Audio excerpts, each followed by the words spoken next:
There's something that's been floating around. People have sent it to me in my DMs. I come in this morning to an email from James Childs, our producer. Guys, credit card debt, it is just going bananas. Okay, it says, as credit card debt hits an all-time high. All-time. Hold History. on. Just shy of $1 trillion with a T. And that's just credit card debt, Jade. That's not car loans. That's not student loans. That's nothing. Credit card debt. It says in the final 3 months of 2022, it's hit an all-time high. Delinquencies among borrowers obviously have accelerated. I mean, it makes sense. We're taking out more debt. We can't afford the debt, and now we're defaulting on the payments. It says balances grew $61 billion in the fourth quarter from the previous one to $986 billion. Wait, that is unbelievable. It jumped from 61 billion to 986 billion. So much. So much. Sorry, I'm really just taking this in because it's ridiculous. And here it says, U.S. household debt jumped to a record $16.90 trillion from October through December last year, the largest quarterly increase in 20 years, as mortgage and credit card balances surged amid high inflation and rising interest rates. All right. And let's just say this, because usually people are talking about the interest rates, on mortgages, and right. talking about the housing market.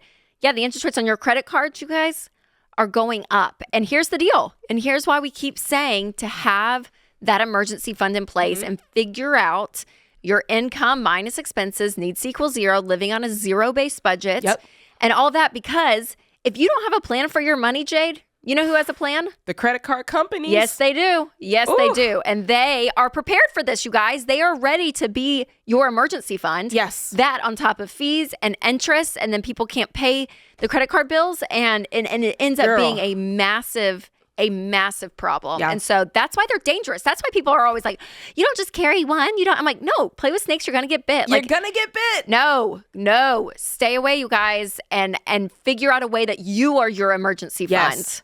Yes. And not the credit card companies and the banks. And I mean, with these interest rates, Rachel, the average interest rate now, 20%. On credit cards? On credit cards. 20%, that's out of control. And here's the thing.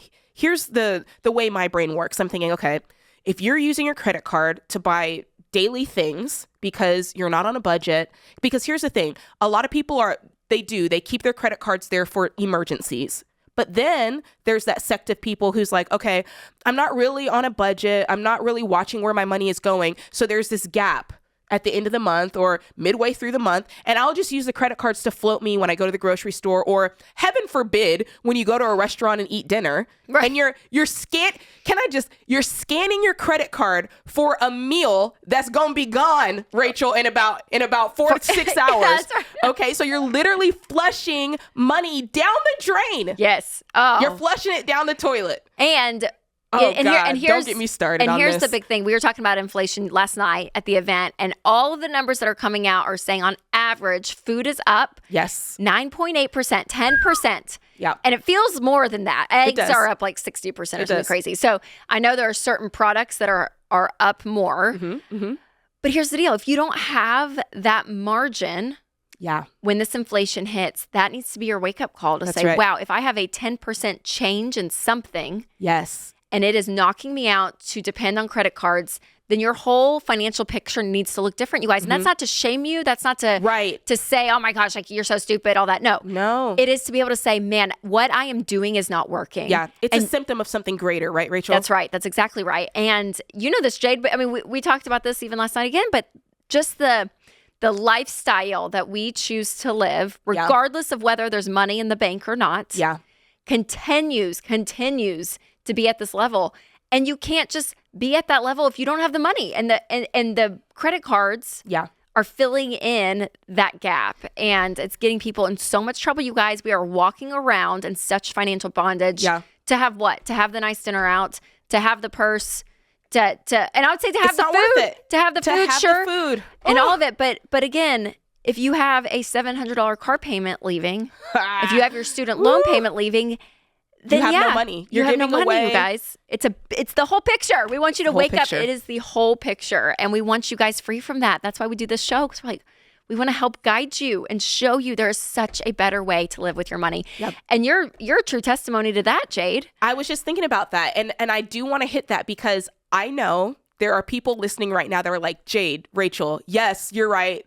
The people who are spending credit card money to buy steak, bad. But I'm just trying to pay my bills. I'm trying to keep the lights on. And I hear that because there was a stretch of time because Sam and I had over $20,000 in credit card debt, just so y'all know. And there was a stretch of time that we weren't working. We were in between jobs. And when I tell you we had close to $0 coming in, and we were using credit cards to try to like fill in the gaps. The worst idea ever. And we thought, oh, we'll just do this. It's just temporary. And then, when we get back on our feet or when we get working again, we'll pay it all off. And that is such a vicious cycle because you're just creating more debt you're creating more debt that you can't pay because you don't have any money. That's right. And the best thing that you can do when you're in a situation where money is low, right? Because income is not enough, is to go out and just get more work and don't be too far above any form of work. Yes. Because I think that can I just be honest? I think some people are like, no, I'm too good to work at the mall, or I'm too good to deliver pizzas, or I'm too good to drive Uber or whatever it is. Yeah. But you've got whatever it takes to not take on debt. That is noble. And there is so much dignity in saying, I am going to pay my own bills. I am going to make my own way. I am not going to do this with high interest. Because let me tell you something.